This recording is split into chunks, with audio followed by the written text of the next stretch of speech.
Bona tarda, bon vespre, bon tot. Fa 200 setmanes que ens trobem aquí, 200. Avui, si hem de recordar alguna efemèride, per desgràcia és aquesta, que fa 200 setmanes que ens trobem a la plaça del Vi durant unes quantes setmanes per demanar la llibertat dels presos i les preses.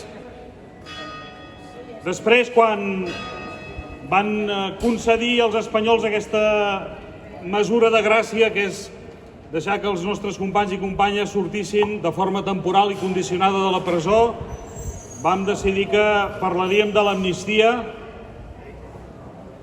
però resulta que segueix a l'exili i segueix la repressió. Per tant, avui han tornat a la plaça les fotografies, els dibuixos que recorden els exiliats i exiliades que encara no poden tornar a casa, però jo crec que fem curt, perquè som els que som i la plaça dona pel que dona, però hauríem de tenir una fotografia, un dibuix de cada un dels més de 3.300 represaliats, represaliades que hi ha actualment, i que és un número que no va a menys.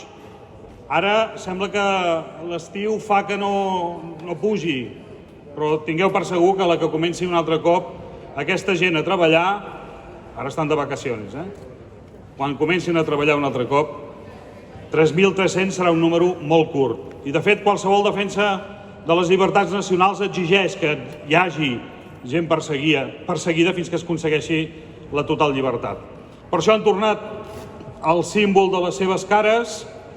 Per això tenim també una estelada aquí darrere. En Joan Civil i els companys ens recordaven que han de tornar a les estelades d'alguna manera, perquè si no...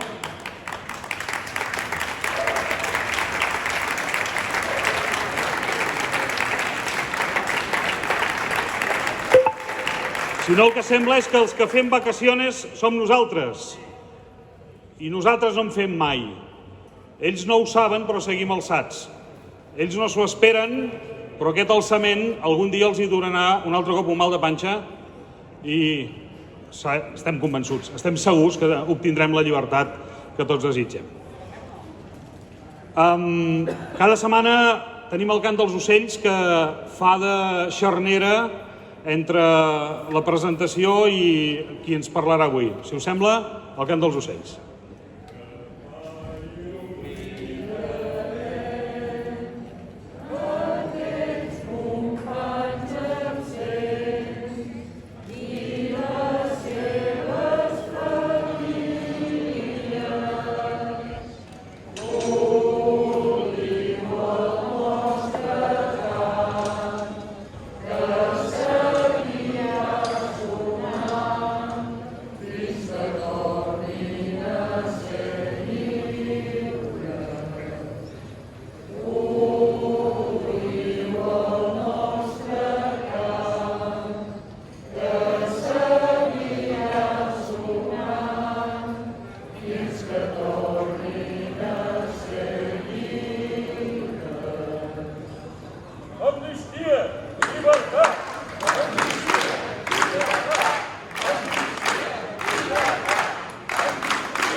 I després cridarem independència, oi?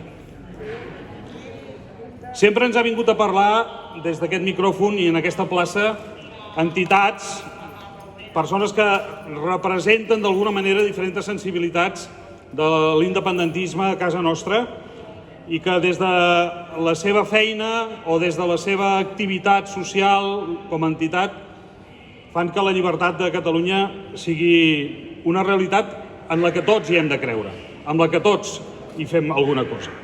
Avui tindrem la DIC, l'Assemblea en Defensa de les Institucions Catalanes, i ens parlarà la Montse.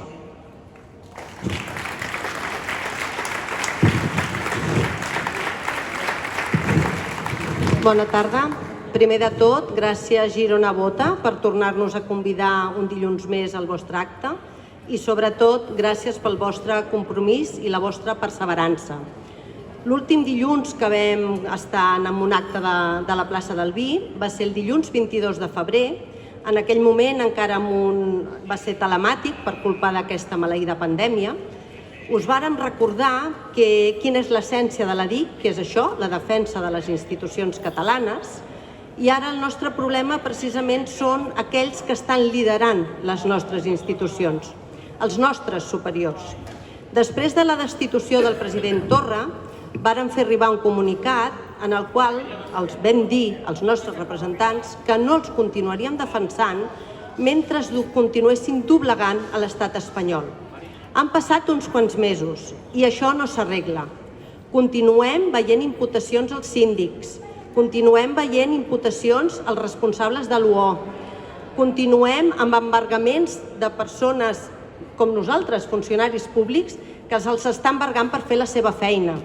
A la Conselleria d'Interior presentant-se com a acusació particular contra manifestants. Veiem subvencions de milers i milers d'euros a mitjans de comunicació contraris a la independència.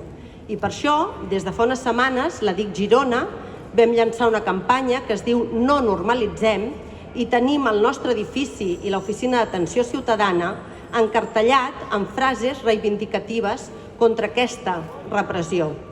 Aquell 22 de febrer feia una setmana que havíem votat.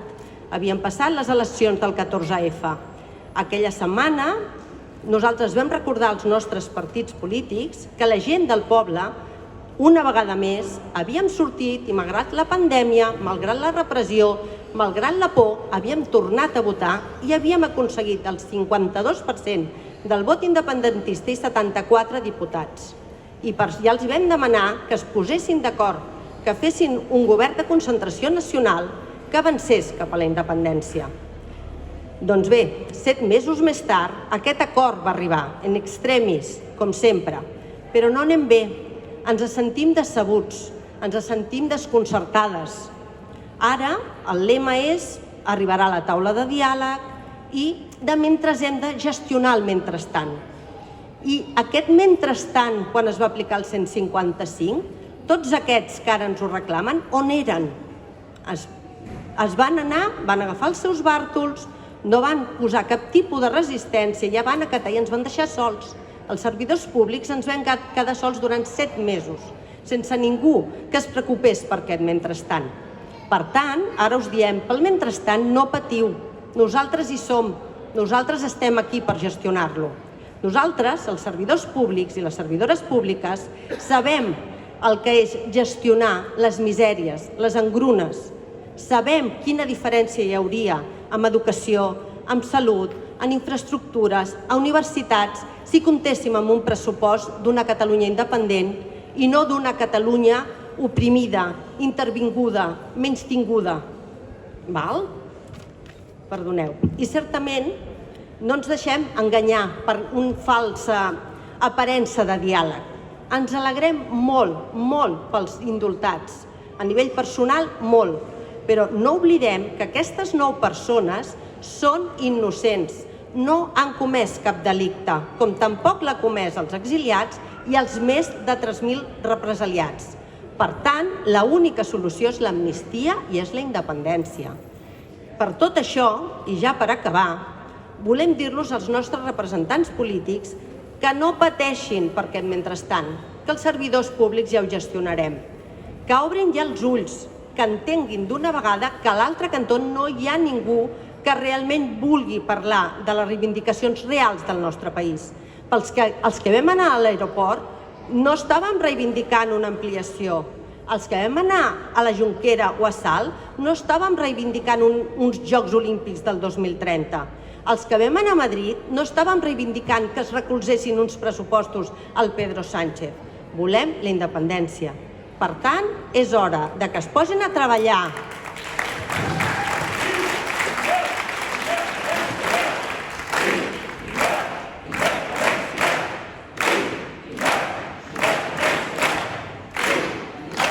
És hora que es posin a treballar colze a colze amb el Consell per la República, una institució transversal, independent i, sobretot, fora de les grapes de l'estat espanyol, que, per cert, ens n'alegrem molt que finalment Girona tingui el seu Consell local, i que es posin a treballar per el que realment a tots nosaltres ens importa. Els servidors i servidores públiques de la DIC hem sigut, hi som i hi serem. Gràcies.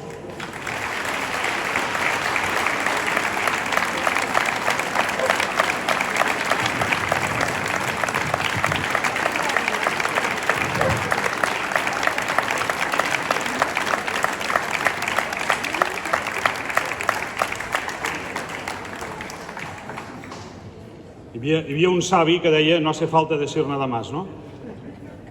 Bueno, és allò, com que s'ha parlat molt aquests dies també d'una altra institució que passa per catalana i que en té poc de català. És que m'ha deixat ara una mica tocat en mines perquè m'estava fotent bronca aquí al costat parlant de la unitat i aquestes coses que la Munt s'estava reivindicant. I ara estava pensant una mica que Girona Vota acaba sent això. I la taula per la independència acaba sent això. Com ho fem, això de la unitat? Doncs treballant colze a colze, com deia la Montse, no? Núria, treballant colze a colze. Perdona, t'ho havia de fer. Perquè a vegades hi ha colzes que són més forts que els altres, eh? Nosaltres n'hem tingut un i en tenim encara un que és molt fort, que és la Núria Giol. Per tant, li vull recordar que el seu colze és imprescindible perquè si no, no ens en sortim. Com acabem? Doncs de l'única manera possible, que és amb l'himne nacional de Catalunya.